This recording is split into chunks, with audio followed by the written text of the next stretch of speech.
Have you wondered how long it will take until it is finally over, until the struggle is in the rearview mirror and you're living your life freely and happily? Well, so has Blade Fury, who asked this question in a recent comment. And the answer from Nia and Liliana were just amazing. They were the type of gold in the comment section that I'm so grateful for. So we're going to look at what Liliana and Nia had to share there. And before we do, however, we are of course going to do our weekly roundup. And on Monday, we had Insomnia Insight number 471, in which you looked at waves of insomnia. And if you feel like you've experienced these like waves of insomnia where they used to be maybe spread apart, but they're happening more and more closely, they're happening for no reason, you have to do more and more to keep these waves from happening,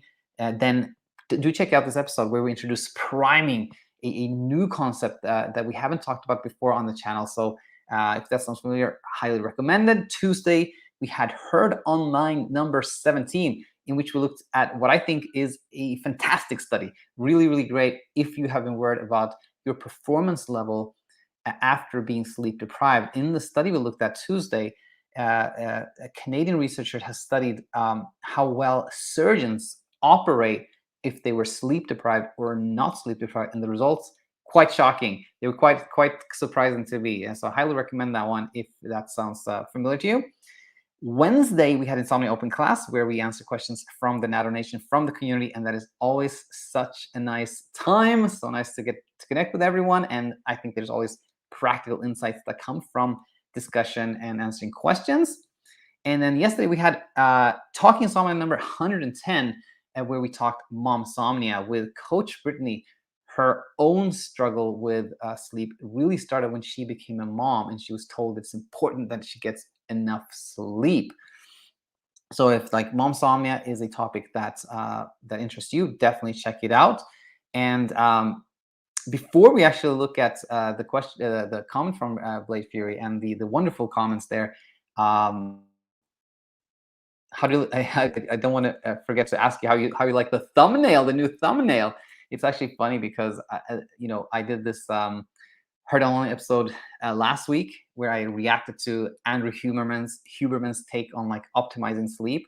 And as much as I disagree with so much of his ideas, his thumbnails I thought were like really, really nice. I was like, those thumbnails are nice. I would like to do something like that.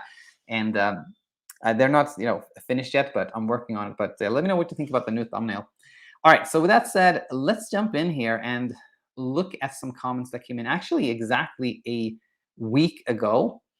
And Nia has just shared that she's one of the graduates and she's so grateful and she's doing so well. And she said, thanks. And so that was wonderful in itself, right? Then Blade Fury says, hi, Nia. How long did it take you to get rid of the insomnia? And how much sleep do you say you get now? Then Liliana Vargas replies, Blade Fury, to get rid of insomnia is to not try to get rid of it, if that makes sense. You don't have to worry about timing because that is like forcing it to go away, and it won't unless you accept it and let it be. That's when the real magic happens. And then Blade Fury says, yes, that makes sense. I asked because I thought mine went away, and then it suddenly pops up some nights, even when I'm not fearing or feeling anxious. So interesting to see how long it takes different people to be completely free of it. Leon says, it happens to me as well.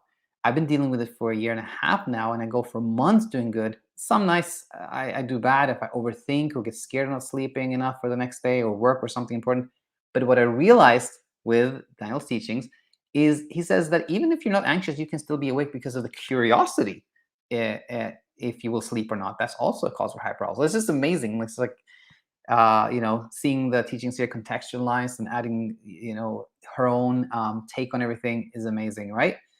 Really, really nice. Now Blade Fury said that makes sense and that was helpful.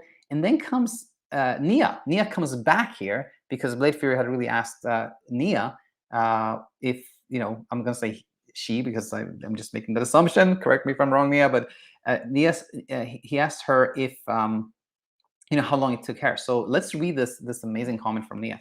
Nia says, hello Blade, it took me about 8 months.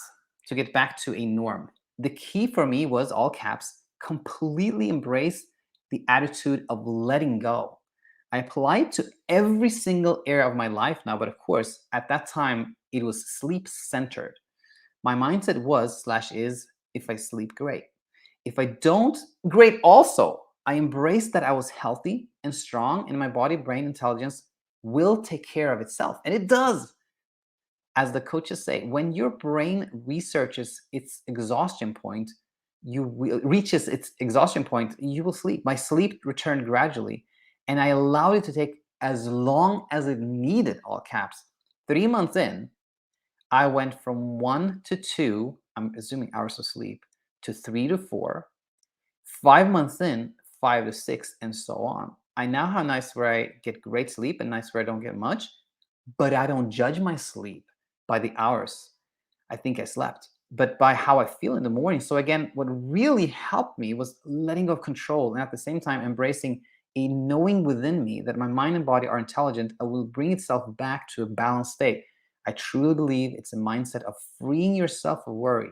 I know it can be hard when this is happening, but I believe an attitude of letting go and allowing things has helped me with insomnia and all other faces of anxiety. All the best to you. Sorry the long rant, which was not long at all. It was just wonderful. And I think, to emphasize what Nia said, uh, it can be so difficult to say, okay, this will take as long as it takes. But in a way, we don't have any other like helpful alternative, because if we put any type of timeline, there's going to be pressure. We're going to have this threshold. If we're not getting, if we're not seeing the results we want, we're going to be pressured. If we're getting past the threshold, we're going to be self-critical. So I think this was so beautifully said by Nia, so beautifully said by Liliana. So I want to share it with everyone. With that said, I wish everyone has a really wonderful weekend. If you, like Nia, like Liliana, are seeing things get easier for you, that is wonderful. However, it can be tricky if you're not quite seeing how all the pieces of the puzzle fit together, and you would like us to do some of that for you, then please head over to the Sleep Coach School and then check out our coaching options. And if you decide to join, we look forward to seeing you on the other side. With that said, wishing everybody a beautiful weekend and see you next week.